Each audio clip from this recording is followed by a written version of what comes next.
Hamas के आतंकियों का हमला इजराइल अरब वॉर की 50वीं बरसी के ठीक अगले दिन हुआ था। हमास की तैयारियों की खबर पहले से होते हुए भी मोसाद और इजरायली आर्मी बेखबर थी। आपको ये जानकर हैरानी होगी कि मोसाद और इजरायली आर्मी का रवैया 50 साल पहले भी ऐसा ही था। उन्हें 11 दिन पहले से पता था कि सीरिया और मिस्र हमला करने वाले हैं। कैसे मिली थी ये खबर और क्यों इजराइल ने उसे नजरअंदाज किया, देखिए हमारा ये एपिसोड पछतावा एंड अनफॉरगेटेबल रिमोर्स।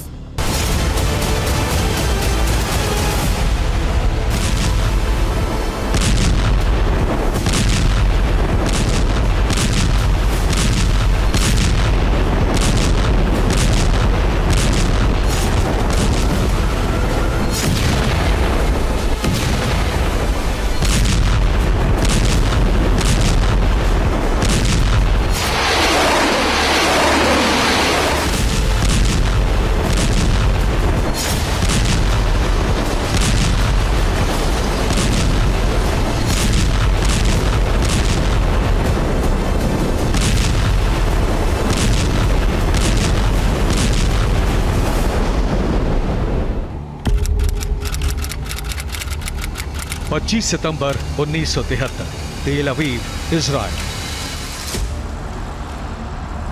इजराइल की राजधानी तेल अवीव से गैलिली और हाइफा की तरफ जाने वाले हाईवे पर गाड़ियों का एक काफिला तेजी से आगे बढ़ रहा था। ये काफिला इजराइल की तत्कालीन प्रधानमंत्री गोल्डा मायर का था, जिनके साथ इंटेलिजेंस एजेंसी मोसाद के डायरेक्टर ज्वी जमीर भी थे। प्रधानमंत्री गोल्डा मायर का काफिला तेल अवीव के उत्तर में भूमध्य सागर के किनारे पहाड़ी पर बनी एक इमारत पर रुका। ये बिल्डिंग मोसाद का गेस्ट हाउस थी, जहां एक खास मेहमान गोल्डा मायर का इंतजार कर रहे थे। जिस मेहमान से मिलने के लिए गोल्डा मायर अपने तयशुदा कार्यक्रम छोड़कर मोसाद के गेस्ट हाउस पहुंची थी, उनका नाम था किंग हुसैन बिन तलाल, इजराइल के पड़ोसी और कट्टर दुश्मन जॉर्डन के किंग हुसैन, जिनके साथ जॉर्डन के प्रधानमंत्री जैद रफाई और इंटेलिजेंस चीफ जनरल फतही अबू तालिब भी थे। किंग हुसैन के इजराइल दौरे की किसी को भनक तक नहीं थी। वो जॉर्डन एयरफोर्स के हेलीकॉप्टर से डेड सी तक पहुंचे थे और वहां से तेल अवीव आए थे इजरायली एयरफोर्स के स्पेशल हेलीकॉप्टर में। इजराइल की प्रधानमंत्री गोल्डा मायर से मिलते ही जॉर्डन के किंग हुसैन ने धमाका कर दिया। उन्होंने बताया कि बहुत जल्द सीरिया और मिस्र एक साथ इजराइल पर हमला करने वाले हैं। किंग हुसैन को ये जानकारी 15 दिन पहले मिली थी, जब वो सीरिया के तत्कालीन राष्ट्रपति हफीज अल असद और मिस्र के राष्ट्रपति अनवर सादात से मिलने के लिए मिस्र की राजधानी काहिरा गए थे। हमले की तारीख की जानकारी किंग हुसैन को नहीं थी, लेकिन ये बात वो दावे के साथ बता रहे थे कि मिस्र और सीरिया का इजराइल पर हमला बहुत जल्द होगा। किंग जॉर्डन को विदा करने के बाद गोल्डा मायर ने मोसाद के डायरेक्टर और इजराइल के रक्षा मंत्री मोशे दायन को आगे की जिम्मेदारी सौंपी और अगले ही दिन यानी 26 सितंबर 1973 को यूरोप दौरे पर रवाना हो गए, जहां से उनकी वापसी 2 अक्टूबर को होनी थी।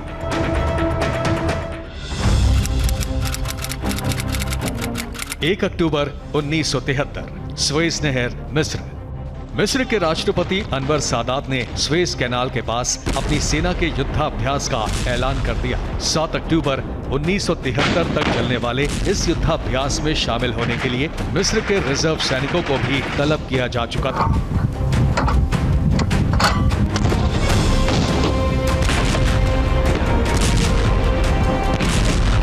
जॉर्डन के किंग हुसैन 6 दिन पहले ही मिस्र और सीरिया के हमले की चेतावनी दे चुके थे, लेकिन मोसाद के डायरेक्टर जमीर और इजरायली मिलिट्री इंटेलिजेंस की चीफ जनरल आर्ये शालेव मानने के लिए तैयार नहीं थे। उनका विश्लेषण ये था कि 1967 की जंग में मिस्र और सीरिया की एयरफोर्स को इजराइल ने तहस नहस कर दिया है और जब तक मिस्र की वायुसेना के पास इजराइल से ज्यादा संख्या में फाइटर प्लेन नहीं होंगे, तब तक वो इजराइल पर हमले के बारे में सोच भी नहीं सकते।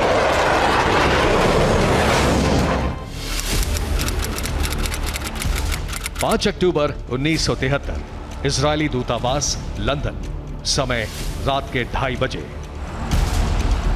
मिस्र पर नजर रखने वाले मोसाद के एजेंट ने लंदन में इजरायली दूतावास को फोन किया कोड वर्ड में उसने मोसाद के चीफ जमीर को संदेश भेजा, जिसका मतलब था कि 24 घंटे में इजराइल पर हमला होने वाला है।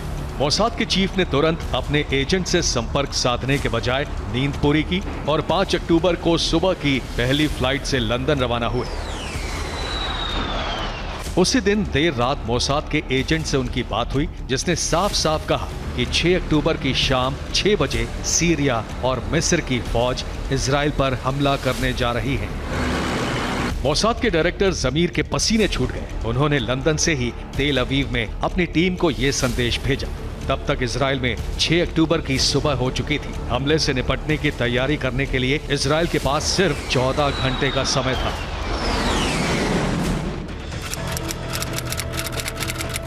सात अक्टूबर 1973, गोलन पहाड़ी, इजराइल, समय शाम 6 बजे। इजराइल पर सीरिया और मिस्र की सेना ने एक साथ हमला किया। इन्हें रोकने के लिए इजराइल के पास सिर्फ अपनी वायु सेना का सहारा था, क्योंकि जमीन पर इजराइल का पलटवार 3 लाख रिजर्व सैनिकों के भरोसे था, जिन्हें बुलाने और मोर्चे पर भेजने के लिए कम से कम 3 दिन का समय लगता। उतना समय इजराइल के पास नहीं था।